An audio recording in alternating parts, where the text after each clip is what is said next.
What's up, everybody? I'm the journalist Sincere, and that's my partner, Uncle E. What's going on, E? How you doing, man? How's everything going today? Everything is great. Do you know what this month is? Of course, man. Hip Hop History Month, November. Absolutely. And we're going to drop some top moments that changed our life as well as the course of hip hop. And hopefully, you'll get some knowledge and some gems that you may not have known. We're going to drop 5 moments per episode throughout the month of November. This week, we've got a whole host of jewels for you guys. We're going to start off with a song that I think changed the course of hip hop, and that's Run DMC merging with Aerosmith for Walk This Way. Initially, E, what do you remember most about this song? I thought it was kind of risky to be honest. I didn't understand it when it first came out. Um, given the type of music that Run DMC was doing at the time, and then all of a sudden they came with that. It I mean, it made sense being that Rick Rubin, was over there at Def Jam and his Right, the history that he has. Uh, it was cool. I mean, it worked, right? It worked. It was one right, of their biggest hits. But I right. think it kind of revived both their careers. So I'm going to give a little background about this song, what was going on at the time, and how I feel it kicked the doors down for hip hop moving toward the future. So if you can remember, MTV video shows in general wasn't playing too much hip hop. Right, right. Um, the year is 1986, and as far as MTV, I think they debuted in 81, 82. And if you can remember, you got some Michael Jackson, you got Madonna, you got Prince, and the occasional rap video. Run DMC, no stranger to rock music. They had Rock Box, they had King of Rock, where they incorporated rock. So it really wasn't too risky on their part, but hip hop was still far away from achieving mainstream success. Like you said, Rick Rubin reached out to Aerosmith's manager, and kind of wanted to do this idea of hip hop meets rock. So their manager didn't even know what hip hop was. That's how Mm, it wasn't even. He responded to Rick saying, "What's rap?" right. So Damn, that's crazy. yeah, so DMC and Jam Master Jay, they tinkered with the song "Walk This Way" earlier on. They were going to sample the song actually. They always kind of played around with it, but Run really wasn't having no part of it. He thought it was hillbilly gibberish. He thought that song was going to ruin them. Now Aerosmith was coming off of a album, and their popularity was starting to decline.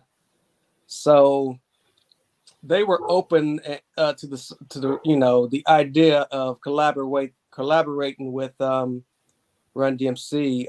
Joe Perry, the guitarist, Mhm. really wasn't too familiar with hip hop, but Steven Tyler, the singer, he was familiar. So Hmm. um, just looking back, that could have been detrimental for Aerosmith. Getting with a rap group, something that was unheard of at this time. Um, and likewise, I think for Run DMC, they were on the incline. They were, at the height of their popularity, and you know, they ended up getting together, and magic happened. With that, I say that to say when they got together, I think MTV saw that, okay, if rock can embrace hip hop, Mhm. it's time to let the floodgates open. You know what I mean? Because I think it was closed for a long throughout the 80s. We had songs before.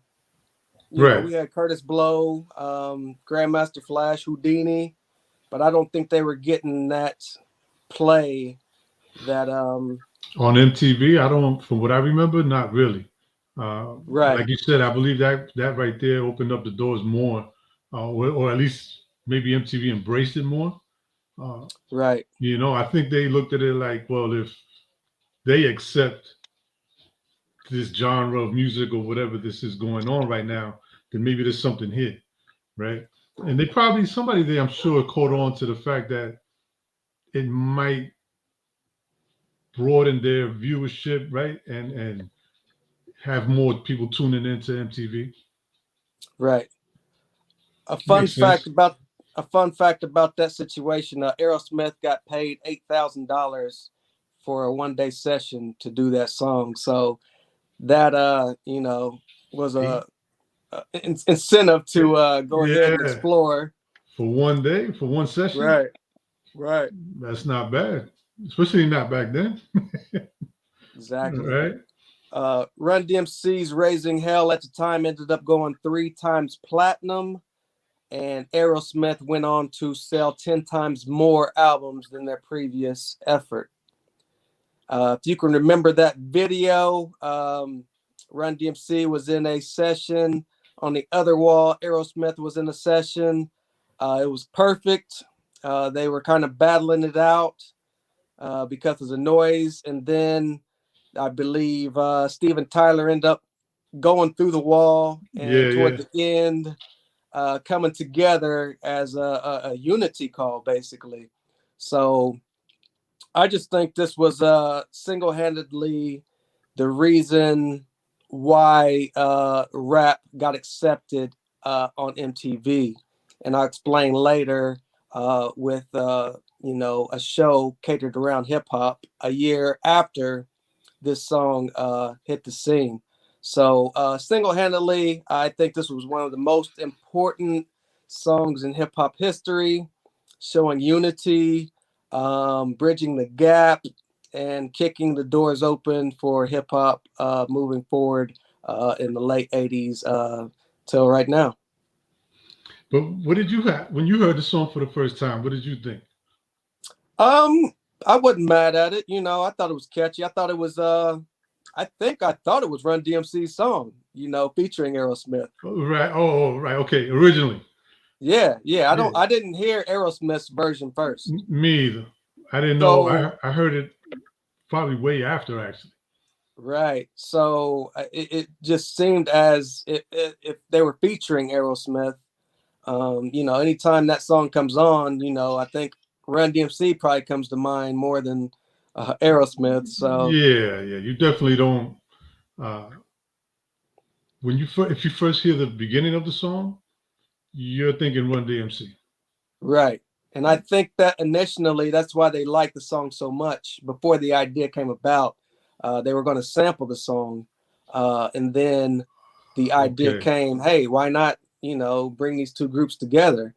And I think, man, it was perfect timing, the two perfect groups to do it and to, open up the door for more collabs in the future. Anthrax and Public Enemy, Bring the Noise. Um, You you got know, what? uh, Linkin Park. They've teamed up with Jay what? Jay Z, Z. Yeah. There's been a lot of absolutely. Limp Bizkit, Method Man. Onyx and Biohazard. Mhm. The list goes on. So, that was a important moment in hip hop history. It's a good one. Good way to start it off.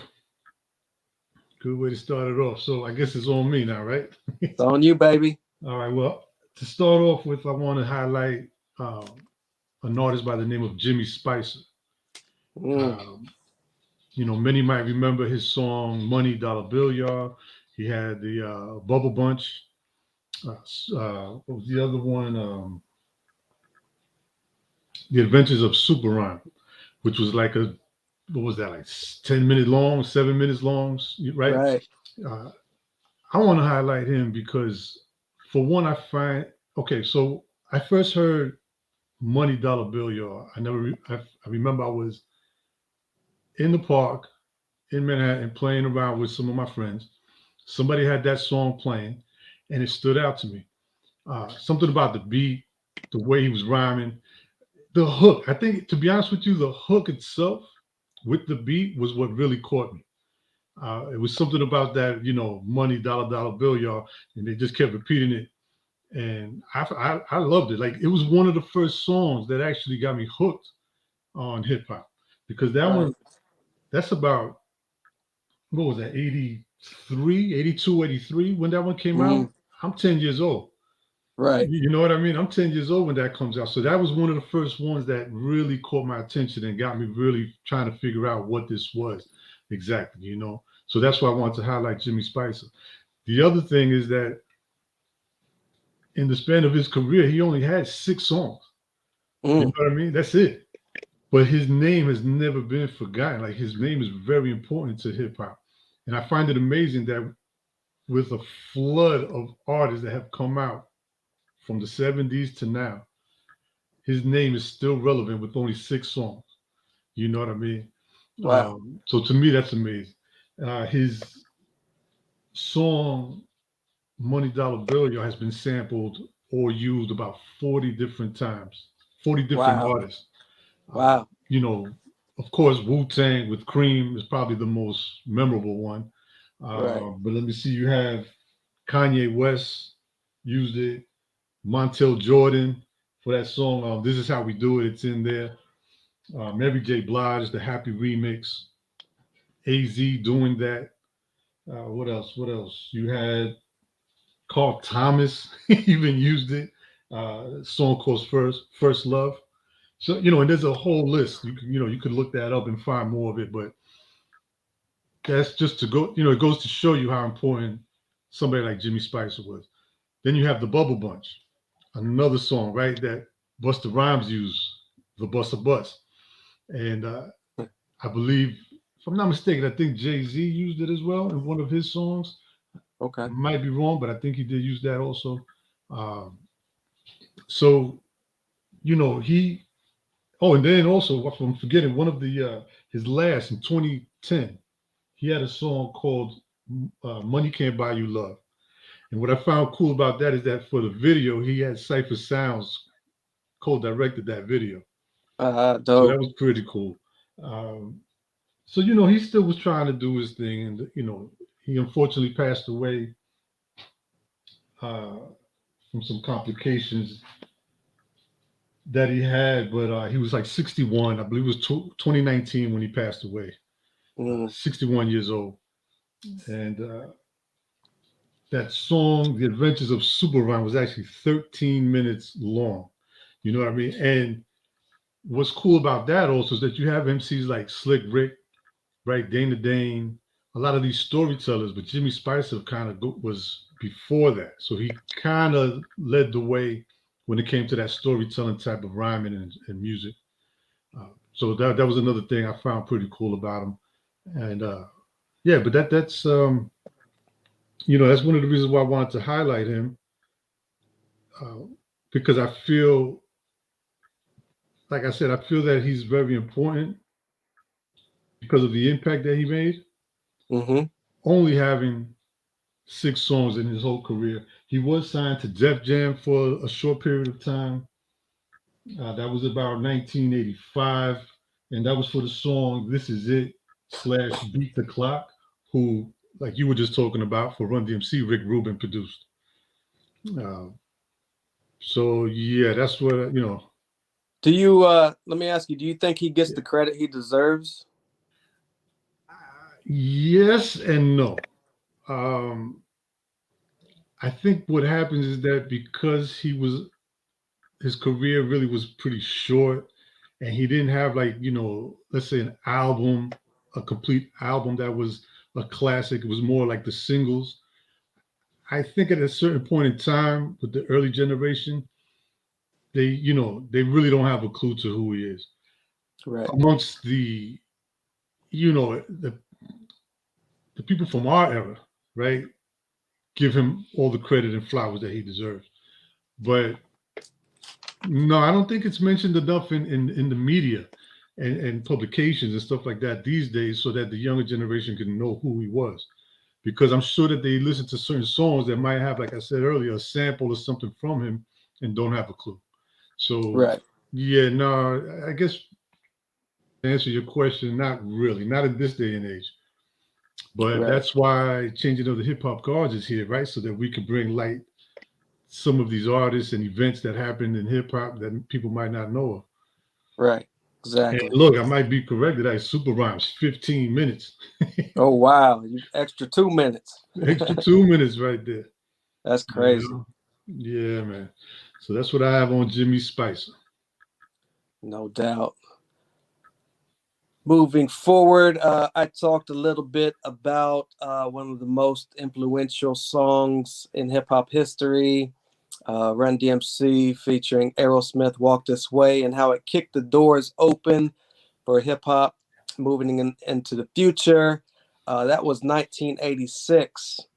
So I think, like I said, with that video, it opened up a lot of eyes. It got a lot of people's attention, and the powers that be went to MTV and said, "Hey, man, there's this new form of music, and I think it's going to be big. I think we should give it a chance." So, a year later, 1987 was the premiere of Yo MTV Raps in Europe,